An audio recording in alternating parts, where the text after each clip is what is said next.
Your car's brain could be silently plotting a $5,000 disaster, and most drivers never see it coming. Control models like the ECU, PCM, and TCM run everything, from fuel timing to gear shifts. One glitch, and the whole system unravels. Sounds dramatic? It is. Toyota and Lexus are famously reliable, but here's the twist.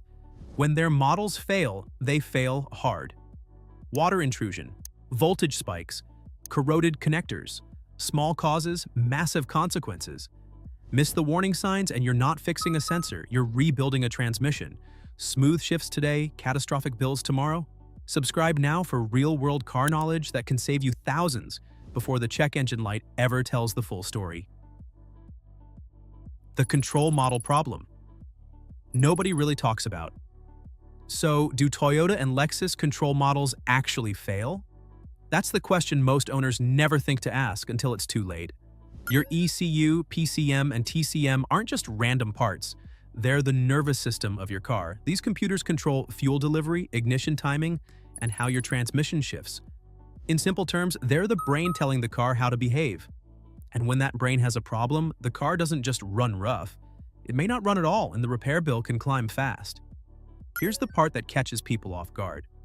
Toyota and Lexus are more reliable than most brands. But when a control model does fail, it's rarely small or cheap. That's why owners feel blindsided.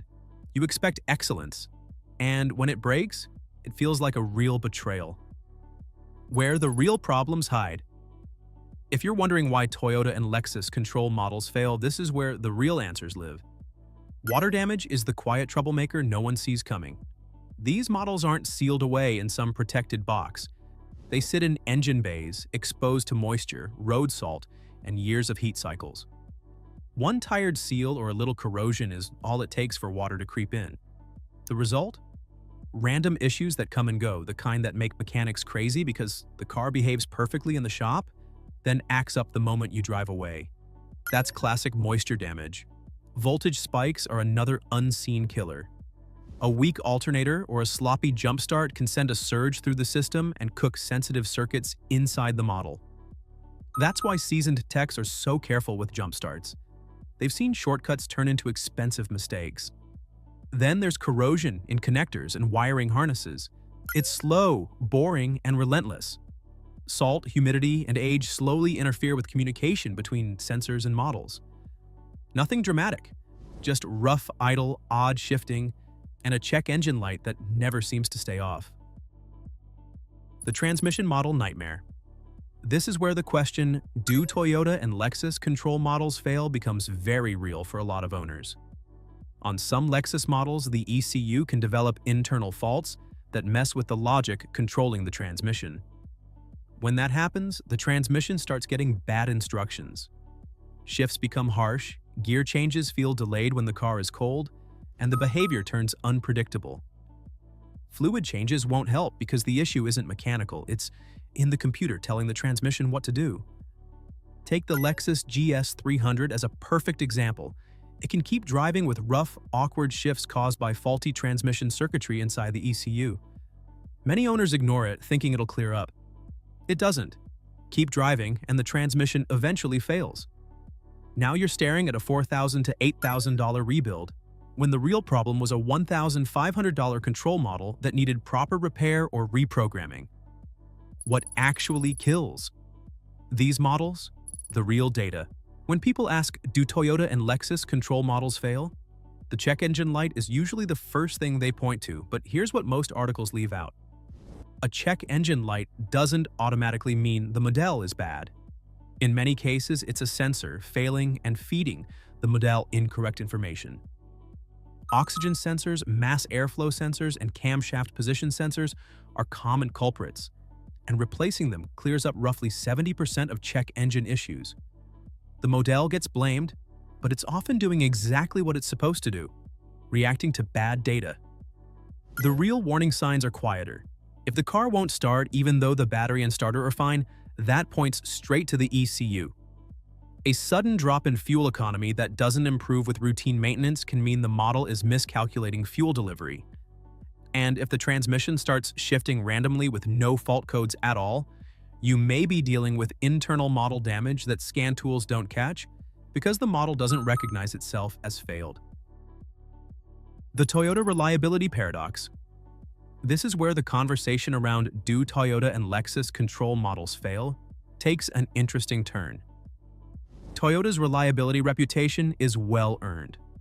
Compared to many other brands, their control models fail less often. But when they do go bad, the design choices Toyota makes can turn a bad situation into an expensive one. In the push for better fuel economy and tighter emissions, the systems have become more complex, which means more places for things to go wrong. Take the continuously variable lift controller in newer Corolla models.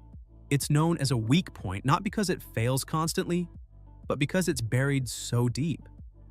What should be a straightforward $1,500 part replacement can turn into a nightmare.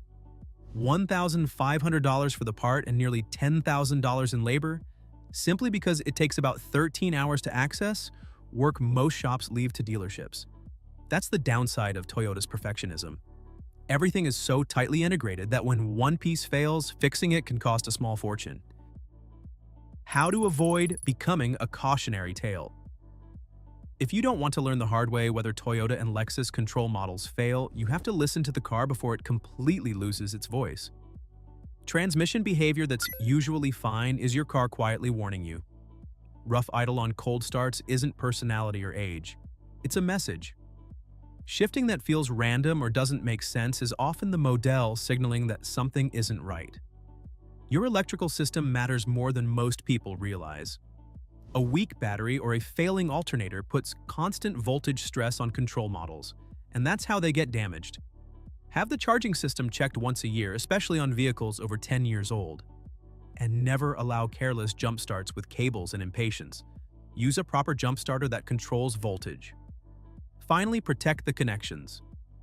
Dielectric grease on ECU connectors and regular wiring inspections go a long way, especially in humid areas or places that use road salt. That small effort can save you from finding corrosion inside a model when you're already deep into repair hell. The bottom line. So, do Toyota and Lexus control models fail? Yes, they do. There's no way around that. But are they dropping left and right like some online forums make it sound? Not at all. Compared to many other brands, these models are actually very durable. The problem is that when they do fail, the repairs are often expensive and confusing, which makes the situation feel worse than the numbers really suggest. That's the real takeaway here. Toyota and Lexus reliability is real, but it's not a free pass to ignore early warning signs or skip basic maintenance. Pay attention to how the car behaves and take electrical issues seriously. Treat your vehicle's electrical system the same way you treat your health. Catch small problems early, and you'll avoid the kind of failures that turn into major, wallet-draining disasters.